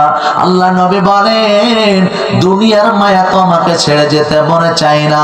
এখন একটা প্রশ্ন আসতে পারে হুজুর দুনিয়ার মায়া, আল্লাহ নবী তো নিজেই বলেছেন হুব্বুদ দুনিয়া রাসূ কুল্লি খাতিয়া, দুনিয়ার মহব্বত সমস্ত গুনাহের মূল। তাহলে আল্লাহ নবী কেন বললেন দুনিয়ার মায়া? দুনিয়ার মায়া এটা তো গুনাহের মূল, তাহলে কেন নবী বললেন দুনিয়ার মায়া? মুসলমান ইমানদার, রাসূল বলেন দুনিয়ার মায়া এটা হলো আমার উম্মতের মায়া, উম্মতের মায়া। এই হাদিসের মধ্যে পাওয়া যায় আল্লাহ নবী আমার ডাক দেখায় জিবরাইল আমার মালিককে কেমন দেখলা? জিবরাইল আমিন বলে রাসূল আপনার মালিক তো আপনার অপেক্ষায় বসে আছে। আল্লাহ নবী বলেন তাহলে আর দেরি করার সুযোগ নাই, হ্যাঁ তৈরি হলাম আমি যাওয়ার জন্য তৈয়ার। তবে একটা বিষয়, একটা বার কি আমার মালিকের কাছে যাবা? মালিকের কাছে যাইয়া আমাকে কি একটা খবর জানাতে পারবা আমি চলে যাওয়ার পর আমার উম্মতের সাথে কেমন আচরণ করা হবে? জিবরাইল আমিন এক মুহূর্তে যায়, আবার জিবরাইল আমিন ফেরত চলে আসে। জিবরাইল আমিনের শক্তির ব্যাপারে বর্ণনা দিয়ে নবী বলেন গোটা পৃথিবীটা এক হাতের মধ্যে নিয়ে এক মুহূর্তে উল্টায় দিতে পারে, এত শক্তিওয়ালা একজন ফেরেশতা। জিবরাইল আমিন এক মুহূর্তে আল্লাহর কাছে যে আবার আসার পর আল্লাহ নবীর ডাক দেখায় নবী গো আপনার আল্লাহ ওয়াদা করছে আপনি টেনশন করবেন না, আপনার উম্মত এতদিন আপনার হাতে জিম্মাদারি ছিল, আজকে আপনার আল্লাহ ওয়াদা করেছে আপনি চলে যাওয়ার পর আপনার উম্মতের জিম্মাদারি নিয়ে আপনাকে কোনো টেনশন করতে হবে না। আপনার উম্মতের জিম্মাদারি আপনার আল্লাহ নিজে কুদরতে হাতে নিয়ে আনেছে। একটা আওয়াজ দিয়ে বলেন না আল্লাহু আকবার। আল্লাহ নবী আমার মুস্কি হাসি ডাকতে বলে হাবিব, মুস্কি হাসি ডাকতে বলেন মালিক মনের মধ্যে যে একটা উম্মতের জন্য ব্যথা চিন্তা ছিল আপনি হাতে জিম্মাদারি নিয়ে এনেছেন, টেনশন মুক্ত। রাসূল যাওয়ার জন্য তৈয়ার। আজরাইল যখন রাসূলের বুকের উপরে হাতটা রাখছে শুধুমাত্র আলোচনাটা করার জন্য, রাসূলের প্রতি মহব্বত আর দরদটা বোঝানোর জন্য। আর এই উম্মতের প্রতি রাসূলের মহব্বত দরদটা কত বেশি ছিল। আল্লাহ নবীর বুকের উপরে হাত রাখার পর আজরাইল তো সাধারণ ফেরেশতা না, জমিনের মধ্যে দাঁড়াইলে সাতমুখ আসমান জমিন পার হয়ে চলে যায়, এত বিশাল একজন ফেরেশতা। আল্লাহ রাসূলের বুকের উপরে হাত রাখার পর আল্লাহ নবীকে যখন জিজ্ঞাসা করে রাসূল আপনার অনুভূতি কেমন? আল্লাহ নবী ডাক দেয় আজরাইল গোটা উহুদ পাহাড়টা যদি বুকের উপর চাপাইয়া দেওয়া হয় যেমনটা কষ্ট হয় এমন কষ্ট আমার কাছে অনুভব হয়। যার পাশে দাঁড়া জিবরাইল বলে রাসূল জীবনটা বের হওয়া তো কষ্টদায়ক, একটু তো কষ্ট হবেই, সহ্য আপনাকে করতে হবে। আজরাইল ডাক দেখে নবী গো আপনার চেয়ে নরম আর আসান ভাবে পৃথিবীতে আজ পর্যন্ত কারো জান কবজ করা হয় নাই। আল্লাহ নবী আমার এই সময়টাতেও রাসূল ডাকতে বলেন আজরাইল আমার অবস্থা কেমন একটু যদি তোমাকে পেশ করতাম। দুনিয়ার মধ্যে কোন জীবিত প্রাণীর গা থেকে যদি চামড়াটাকে ছিলিয়ে ফেলা হয় যেমন কষ্ট হয় এই কষ্টটা আমার কাছে অনুভব হয়। এখন একটা প্রশ্ন আসতে পারে, এই আমার কাছেও তো একই প্রশ্ন আসতো একটা সময়, ভাবতাম আল্লাহ নবীকে কেন ইন্তেকালের সময় এই কষ্টটা কেন রাসূলকে দেওয়া হলো, রাসূল কেন এই কষ্টটা সহ্য করলেন? আসতে পারে কি পারে না? আপনাদের প্রশ্ন আসতে পারে হুজুর আল্লাহ তো রাসূলের জন্য আসান করে দিতে পারতেন। ও পাগলের দল, এটাও আমার আপনার জন্য একটা নসিহত, আমার আপনার জন্য একটা ওসিয়াত। আল্লাহ নবী আমার এই হাদিসের মধ্যে ভাবে আসছে আল্লাহ নবী চোখ দিয়ে পানি ছেড়ে দেয় আর বলে আমার উম্মতেরও কেমন কষ্ট হবে। ও আজরাইল এর চাইতেও যদি বড় কষ্ট থাকে আমার বুকের মধ্যে চাপায় দাও, এর চাইতেও যদি বড় কষ্ট থাকে আমার বুকের মধ্যে ঢুকায়া দাও। তবে খবরদার উম্মতের যেন কোনো কষ্ট না হয়, উম্মতকে যেন কোনো কষ্ট দেওয়া না হয়। এটা তোমার আমার জন্য সবক। এই মৃত্যুর যন্ত্রণার সময় মানুষ সমস্ত কিছু ভুলিয়া যায়, সবাইকে হারায় ফেলে, কিন্তু আল্লাহর নবী আমার এই যন্ত্রণার সময় উম্মতকে এক মুহূর্তের জন্য ভুলে নাই, এক মুহূর্তের জন্য ভুলে নাই। একটা আওয়াজ দিয়ে বলেন না আল্লাহু আকবার। আল্লাহর নবী আমার তখনও পর্যন্ত হাতটা উঁচু করেছে। আল্লাহ রাসূল 3 থেকে 4 বার বলছেন আল্লাহুম্মা রাফিকাল আলা, আল্লাহুম্মা রাফিকাল আলা, আল্লাহুম্মা রাফিকাল আলা 3 থেকে 4 বার বললেন। জিবরাইল আমিন পাশে দাঁড়ানো, জিবরাইল আমিন ডাকতে বলে নবী আমার আল্লাহ তাআলা নিজে জানায় দিয়েছে আপনার ইমানদার উম্মত ইমানের সাথে যারা দুনিয়াতে যাবে তাদের কোনো যন্ত্রণা হবে না, মৃত্যুর কোনো আযাব তাদের হবে না। কেমন যেন সন্তান মার কোলের মধ্যে দুধ পান করতে করতে যেমন ঘুমায়া যায়, আপনার উম্মত এমন ঘুমায়া যাবে, আপনার উম্মতের কোনো মৃত্যুর আযাব হবে না। একটা আওয়াজ দিয়ে বলেন সুবহানাল্লাহ। আবার মরণ কালে আইসো নবী কিনারে, ও প্রাণের হাবিব গো, আমি নয়ন ভরে দেখব শুধু তোমারে। আমায় যখন রাখা হবে অন্ধকার কবরে, তখন যেন চিনি নবী আমি যে তোমারে। তোমার নূরানি চেহারা শুধু দেখব রে, ও প্রাণের হাবিব গো, আমি নয়ন ভরে দেখব শুধু তোমারে। একটা আওয়াজ দিয়ে বলেন না মারহাবা। আলোচনা একদম শেষ ভাইরা আমার। আল্লাহ নবীর হাতটা যখন পড়ে গেছে, হাতটা পড়ে যাওয়ার পর আম্মা জান আয়েশা ডাকতে বলেন ইন্না লিল্লাহ। আম্মা জান আয়েশার ইন্না লিল্লাহর আওয়াজ শুনে অন্য আম্মা জানরা বললেন ইন্না লিল্লাহ। ইন্না লিল্লাহর আওয়াজ শোনার পর অন্য সাহাবীরা বলে ইন্না লিল্লাহ। এই আওয়াজটা শোনার পর হাদিসের মধ্যে পাওয়া যায় আবু বকর এখানে উপস্থিত ছিল না। আবু বকর যদি উপস্থিত থাকতো কলিজাটা ফাটিয়া মারা যাইতো। ওমর এখানে উপস্থিত, হাতের মধ্যে মাজার মধ্যে যে তরবারিটা আছে একটা টান দিয়ে তরবারিটা বের করছে ওমর। ওমরের হুঙ্কার আওয়াজ, ওমর হুঙ্কার দেয় খবরদার রাসূলের ইন্তেকাল এই শব্দটা কেউ বলবা না। মুসা আলাইহিস সালাতু ওয়াস সালাম আল্লাহর সাথে যেমন সাক্ষাৎ করতে গিয়েছিল, আল্লাহর সাথে সাক্ষাৎ করতে যাওয়ার পর মুসা আলাইহিস সালাম যেমন বেহুশ হয়ে গেছিল, আমার নবী আল্লাহর সাথে সাক্ষাৎ করতে গেছে, আমার নবীও বেহুশ হয়ে গেছে, কেউ কোনো কথা বলবা না। এমন একটা হুঙ্কার দেওয়ার পর ওমর একবার ঘরে ঢুকে একবার বের হয়। ওমরের আওয়াজের সামনে কেউ কোনো কথা বলে না, সবাই চুপ হয়ে গেছে। একটা আওয়াজ দিয়ে বলেন না আল্লাহু আকবার। ওমর রাদিয়াল্লাহু তাআলা আনহু বড় গরম একজন সাহাবী। আল্লাহ তাআলা বলেন লাউ কানা বা'দি নাবিয়্যান লাকানা ওমর। আমার পরে যদি কোনো সাহাবী নবী হয়তো, আমার পরে যদি কোনো নবী হওয়ার মতো যোগ্যতা থাকতো, সেটা ছিল আমার সাহাবী ওমরের। আল্লাহ নবী মসজিদ থেকে বের হয়, হঠাৎ করে সামনে আগায় গেছে। আগায় যাওয়ার পর রাসূল দেখেন সামনে ইবলিসকে দেখা যায়। রাসূল কথা বলার জন্য গেছে, এটাও বুখারীর মধ্যে আসছে। হঠাৎ করে রাসূল সামনে গেলেন, যাওয়ার পরে দেখে শয়তান রাস্তা পাল্টায় ফেলছে। রাসূল বলেন আমারে দেখে তো শয়তান রাস্তা পাল্টাবে না। হঠাৎ করে রাসূল পিছনে তাকায় দেখে মসজিদের নববীর ভিতর থেকে ওমর বের হয়। বলেন আল্লাহু আকবার। ওমরকে দেখলে শয়তান রাস্তা পাল্টায় দেয়। কথা বলেন ঠিক কি না? আল্লাহ বলেছেন কিয়ামত পর্যন্ত নবী আসবে না, তবে আল্লাহ এটা বলে নাই ওমর আসবে। সুতরাং আল্লাহর কাছে বলি আল্লাহ এই জামানার জন্য একজন ওমর প্রয়োজন। কথা বলে ঠিক কি ঠিক না?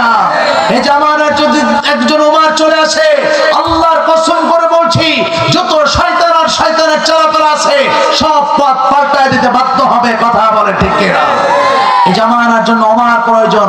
আল্লাহর নবী ওমর রাদিয়াল্লাহু তাআলা আনহু রাসূল একজন। শেষ আলোচনা এই মুহূর্তে ওমর রাদিয়াল্লাহু তাআলা আনহু দাঁড়ায় আছে। রাসূল যদি কোনো সিদ্ধান্ত নিতেন, নেওয়ার আগে ওমরের চেহারার মধ্যে একবার তাকাইতেন, কারণ ওমর রাগী একজন মিজাজওয়ালা। কারণ উমারের মনের চাহাত অনুযায়ী 18 থেকে 22টা আয়াত আল্লাহ কোরআন নাজিল করছে, জোরে কোন সুবহানাল্লাহ। আর মনের চাহাত অনুযায়ী, সুবহানাল্লাহ বলবেন না? পর্দার বিধানে আয়াতটা নাজিল হয়েছে ওমরের চাহাত অনুযায়ী, সুবহানাল্লাহ বলেন। এই ওমর রাদিয়াল্লাহু তাআলা রাসূল একজন মুনাফিকের জানাজা পড়াইছে, ওমর জানাজায় শরীক হয় নাই, দূরে দাঁড়ায় আছে। রাসূল জামা দিয়ে দিয়েছে, পরবর্তীতে রাসূল হাত উঁচু করবে। আর রাসূল যদি হাত উঁচু করে, মুনাফিক হোক আর কাফের হোক, ওর জন্য জান্নাত কি হয়ে যাবে? অজীব হয়ে যাবে, সুবহানাল্লাহ বলেন। ওমর হাত উঁচু, রাসূল হাত উঁচু করবে আর ওমর দূরে দাঁড়ায় চোখ টলমল করতেছে রাগেতে। প্রচন্ড, এত বড় কঠোর সাহাবী ছিলেন, ইসলামের ব্যাপারে এত শক্ত। ওমরের এই হালাত দেখে আল্লাহ তাআলা সাথে সাথে জিবরাইল আমিনকে পাঠিয়ে দিয়েছে। বলেন আল্লাহু আকবার। রাসূলের কাছে আসছে, এসে রাসূল হাত উঁচু করবে, জিবরাইল আমিন হাত ধরে ফেলছে। আল্লাহু আকবার বললেন না? রাসূল তাকায় পড়ছে, জিবরাইল, রাসূল আল্লাহ আপনাকে এই মুহূর্তে দোয়া করতে নিষেধ করছেন। রাসূল জিজ্ঞাসা করলেন কেন? তাই আগে ওমরের দিকে খোঁজ লাগান, ওমর কোথায়? আল্লাহু আকবার বলেন। রাসূল সাথে সাথে দ্রুত ওমরকে খুঁজে বের করছে, দেখে যে ওমর রাগান্বিত হয়ে চোখ টলটল, চোখের মধ্যে পানি চলে আসছে। রাসূলকে কি বলবে, বলার তোর সুযোগ না আছে। রাসূলের প্রতি দুর্বল, পাগল। বলে যে আপনার ওমরের চাহাত এবং ওমরের ইচ্ছা এই মুনাফিকের ব্যাপারে দোয়া হবে না, আল্লাহ এটাই সিদ্ধান্ত জানায় দিয়েছে, ওমরের সিদ্ধান্তই সিদ্ধান্ত। জোরে বলেন আল্লাহু আকবার। এই জন্য আল্লাহর কাছে বলে, আল্লাহ আপনি বলেছেন রাসূল দিবেন না, তবে আপনি বলেন যে ওমর দিবেন না। এই জন্য আল্লাহ তাআলা বলেছেন, প্রভু তুমি বলেছো রাসূল দেবে না, বলনি দেবে না, বলনি দেবে না হামজা তারির, খালিদ বিজয় সমর। প্রভু তুমি বলেছো রাসূল দেবে না, কথা ঠিক কি না? এই জন্য আল্লাহর কাছে দোয়া করেন, আল্লাহ আমরা একজন ওমর চাই, আমরা একজন কি চাই? ওমর চাই। আল্লাহ কবুল করুক, জোরে বলেন আমিন।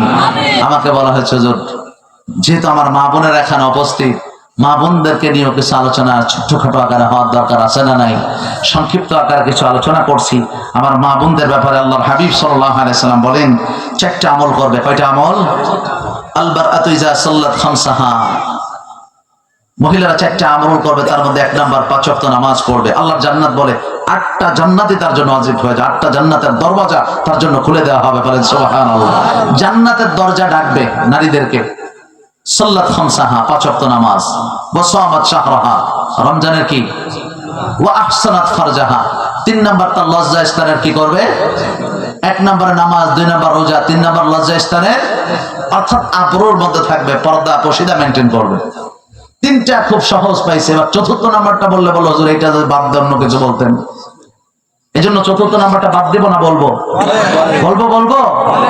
4র্থ নাম্বারটা হলো আতাআত বালাহা ফালতাদখুল মিন আই আবওয়াবিল জান্নাহ।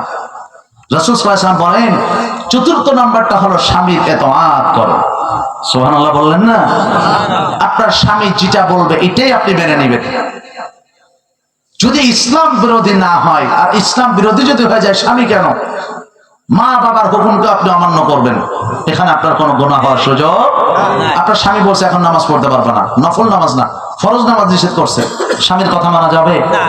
হ্যাঁ, বাবা মা নিষেধ করছে ফরজ নামাজ পড়তে পারবে না, রোজা ছেড়ে দাও, পারবেন ছাড়তে? সম্ভব না, এখানে মানা যাবে না। এখন ম্যাক্সিমাম ছোটখাটো আমাদের ফ্যামিলি গুলা, যেটা অধিকাংশ ফ্যামিলিটা কেমন যেন ছোটখাটো জাহান্নামে পরিণত হয়ে গেছে। কথা বলে ঠিক না? জোরে বলেন ঠিক না? এই যে জোরে ঠিক বললেন, আপনাদের মহিলার আশেপাশে নাই? বাড়ি যাওয়ার পরে যদি জিজ্ঞাসা যায় ওখানে ঠিক বলছিল, বলবেন সবাই বলছিল খালি আমি বলি নাই। ব্যাপার তেমন নেই, বলবেন সবাই বলছিল শুধু আমি বলি নাই। হ্যাঁ, কবিরাজের কাছে এখন তো আমাদের সিস্টেম আছে, কিছু হইলে বউরে বশ করে দেয় ইত্যাদি ইত্যাদি। হুজুর অনেক সত্য, তাবিজও লেখে, আসেনি? আছে। হ্যাঁ, কবিরাজের কাছে চলে গেছে তাবিজ আনার জন্য। কেন? বউকে কন্ট্রোল করবে। তাবিজ না নিয়ে লোক ফিরে আসছে, বউ আবার জেনে গেছে। ভাই কই গেছিল? তাবিজ আনতে। তাবিজ দাও। দুঃখের বিষয় তাবিজ আনতে পারি না। কেন? যে কবিরাজের কাছে তাবিজ আনতে গেছে, যে দেখলাম কবিরাজ নিজে বসে বসে থালাবাটি মাজে। কবিরাজে যদি থালাবাটি মাজে, তাহলে ওর তাবিজে কি কাজ হয় তা আমার বুঝতে আর দেরি। বাদশাহ ঘোষণা দিচ্ছে যে আমার এই সমাজের মধ্যে যারা আছে আমি সহ, বাদশা বলতেছে আমি সহ যারা বোর কথায় চলো এক পাশে থাকো, বোর কথায় সংসার চলে, আর যাদের পুরুষের কথায় সংসার চলে তারা এক পাশে চলে যাও। সমস্ত পুরুষ রাজা সহ এক পাশে চলে আসছে, বাদশা সহ। একজন মন্ত্রী বামে দাঁড়ায় আছে, উনি নারায়ে তাকবীর আল্লাহু আকবার স্লোগান দিয়ে ওনারে ভাষায় দিয়েছে, মাশাআল্লাহ একজন পুরুষ পাওয়া গেছে। আপনার কথা মতো সংসার চলে? বাদশা, আমার কথা মতো সংসার চলে কিনা এটা জানি না, তবে বউ বলছে সবাই যেদিক যাবে তুই সেদিক যাবি না, তাই এদিকে দাঁড়ায় আছে। কথা বলছেন? হ্যাঁ, আছে না? এগুলো আছে আমাদের সমাজে, আছে, অভাব নাই। এই জন্য আপনাদেরকে অনুরোধ করছি, খবরদার। আমার মাদেরকে বলছি, বা আপনার স্বামী কি জিনিস, আপনাকে কি দিয়ে বোঝাবো? আল্লাহ রাসূল বলেন, আল্লাহর পরে কাউকে সিজদা দেওয়ার ব্যাপারে যদি অনুমতি থাকতো আমি স্বামীদের পায়ে সিজদা দেওয়ার জন্য বলতাম। যেহেতু অনুমতি নাই এই জন্য আমি এটা বললাম না। রাসূল কেন বললেন? অনেক মহিলা সাহাবীরা এসে রাসূলকে বলতেন, রাসূল আমাদের ইচ্ছা করে যে আপনার পায়ের মধ্যে একটু চুমা খায়, সিজদা দেয়। রাসূল সাল্লাল্লাহু আলাইহি ওয়াসাল্লাম বলেন যে এটা জায়েজ নাই। আল্লাহর পরে যদি কাউকে জায়েজ করা হতো আমি স্বামীদের ব্যাপারে তোমাদেরকে বলতাম। এখন একটা বিষয় আছে, শেষ মুহূর্তে নসিহা আকারে, এগুলো সুরসাদ দিয়ে না, নসিহা আকারে বলছি। আমার মা বোনদেরকে বলবার, ছেলেদেরকেও বলছি আপনাদেরকে, আপনার মা বাবা আপনার জন্য নিয়ামত। মা বাবা আপনার জন্য কি? নিয়ামত। স্ত্রীটা আপনার জন্য আমানত। স্ত্রী আপনার জন্য কি? পরের বাড়ি থেকে আসছে আর আপনার সন্তান পেটে ধারণ করছে এই জন্য পচে গেছে, ব্যাপারটা এমন না। এই চিন্তা করবেন না। স্ত্রীকে স্ত্রীর জায়গায়, মা বাবাকে মা বাবার জায়গায়, এই দুইটা জায়গাকে যে মেনটেন করতে পারে সে একজন পুরুষ। কথা বলে ঠিক না? আপনি চিন্তা করবেন না যে সব সময় যে আপনার স্ত্রীকে, ওই যে ইব্রাহিম আলাইহিস সালামের ঘটনাটা টেনে নিয়ে আসে অনেকে। ইসমাইল আলাইহিস সালামকে বলেছিল তোমার ঘরের চৌকাঠ বদলায় ফেলো। আর কোথায় ইব্রাহিম আলাইহিস সালাম আর কোথায় আপনার মা বাপ? যদি আপনার স্ত্রী হক হয় আর মা বাপ যদি না হক হয় কি করবেন? এই জন্য সবসময় ব্যাপারটা এমন না, আপনি বুঝে শুনে সিদ্ধান্ত নেবেন। আগে দেখবেন এমনটা যেন না হয় আপনার মা বাবার কথা শুনে স্ত্রীর উপর জুলুম না করে ফেলেন, এটা আপনার আমানত। আবার যেন এমন না হয় যে আপনার স্ত্রীকে সন্তুষ্ট করতে যে আপনার নিয়ামতকে আপনি হারায় ফেলেন, এমনও যেন না হয়। খুব কৌশলের সাথে চলতে হবে। দুটাকে দুই জায়গায়, আপনি অনেকে গজল গায়ে দেখছে, আমি শুনছি অনেকে গায়, বউ হারালে বউ পাবা প্রতি ঘরে ঘরে, মা হারালে মা পাবা না হাজার সাধন করে। আপনি একজন নারীকে উঁচু করে আরেকজনকে নিচু করে দিয়েছেন। কি দিয়েছে আপনাকে অধিকার? অথচ রাসূল এই নারীদের সম্মান বলেছেন, আদ-দুনিয়া কুল্লুহা মাতাউন ওয়া খায়রু মাতা'আদ দুনিয়া আল মারআতুস সালিহা। একজন নেককারী মহিলা, নেককারিনী মহিলা গোটা জগতের সমস্ত সম্পদ থেকে দামি। জোরে বলেন সুবহানাল্লাহ। আপনি এই কথা বলে একজন নারীকে উঁচু নিচু করে ফেলছেন, এটা করবেন না। দুইটা দিন বাদে আপনার স্ত্রীও সেও মা হবে, সেও মার জায়গায় পৌঁছাবে। আর শাশুড়ি যারা আছেন, আমার শ্বশুর বাবাজি যারা আছেন, তারা কি করেন? আপনার নিজের মেয়েটা যে পরিমাণ অপরাধ করলে আপনি তাকে ক্ষমা করে দেন, আপনি আমলে আনেন না। তার 100 ভাগের 1 ভাগ অপরাধ আপনার বৌমা যদি করে আপনি সহ্য করতে পারেন না, সাথে সাথে অ্যাটাক করে বসেন। আছে না? আছে। একটু ক্ষমা করতে শিখবেন। আমার মা বোনের যারা আছেন একটু মনটাকে উদার করবেন। আপনি যদি চান আপনার স্বামীর অর্থ সম্পদ আল্লাহ বাড়ায় দেয়, আপনি বলবেন আপনার শ্বশুর শাশুড়ি আপনার মধ্যে খানা খাবে। আপনি বলে দেবেন আপনার যে সমস্ত ননদ আছে বলে দেবেন আমার মধ্যে খাবে, ভাগ্নে আসলে আপনার মধ্যে খাবে। আল্লাহ আপনার সম্পদ আর আপনার রিজিক বাড়ায় দেবে, আপনি হিসাবও করতে পারবেন না। সুবহানাল্লাহ বলেন। বাস্তব প্রমাণ আমি নিজে, বাস্তব প্রমাণ আমি নিজে।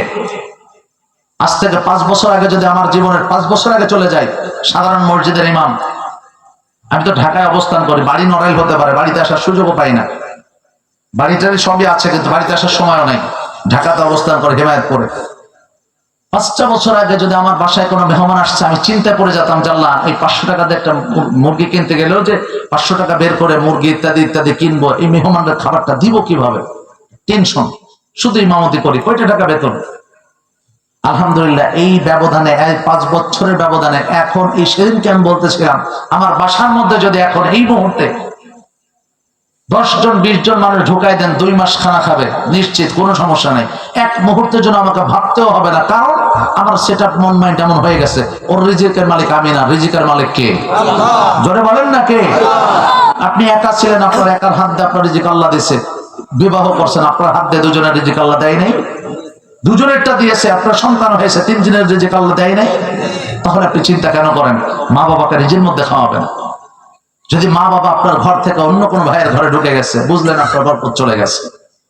আপনি বুঝে নেবেন যে আপনার বরকত শেষ, বের হয়ে গেছে, আপনার সম্পদ শেষ হতে শুরু করছে।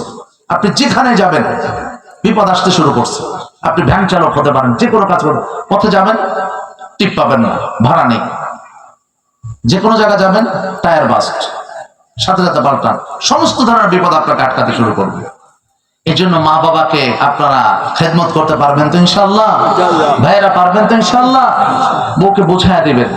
মাঝে মধ্যে নারীরা তো, রাসূল বলেন এরা বাঁকা হাড়ের তৈরি, এই বাঁকারের পরিপূর্ণ সোজা করো না, সোজা করতে গেলে ভেঙে যাবে, এর মধ্য দিয়ে ফায়দা তোমরা হাসিল করো। মাঝে মধ্যে একটু বোকা সাজবেন, এই আমার কথা বুঝেন, মাঝে মধ্যে একটু বোকা সাজবেন। বোকা সাজলে কি হয়? কিচ্ছু হয় না। মাঝে মধ্যে মহিলাদেরকে একটু জিতায় দিবেন, জিতায় দিয়ে মাঝে মধ্যে একটু বোকা সাইজেন, দেখবেন সমাজের মধ্যে, আপনার পরিবারের মধ্যে শান্তি ঢুকায় দেবে কে? জোরে বলেন না কে? আর রাসূলের চাইতে বিচক্ষণ মানুষ পৃথিবীতে যাবৎকালীন পর্যন্ত আর কেউ ছিল? হ্যাঁ, রাসূল সাল্লাল্লাহু আলাইহি ওয়াসাল্লাম যখন বাসার মধ্যে ঢুকছে, স্ত্রীদের সাথে অত্যন্ত বিনয়ের সাথে একদম বোকা শোকা ভাব নিয়ে থাকছে। সুবহানাল্লাহ বললেন না? আম্মা জান আয়েশা রাসূল উনি দরজার পাশে দাঁড়াইছে, রাসূলের সালাম দিবে, ঘুমায় গেছে।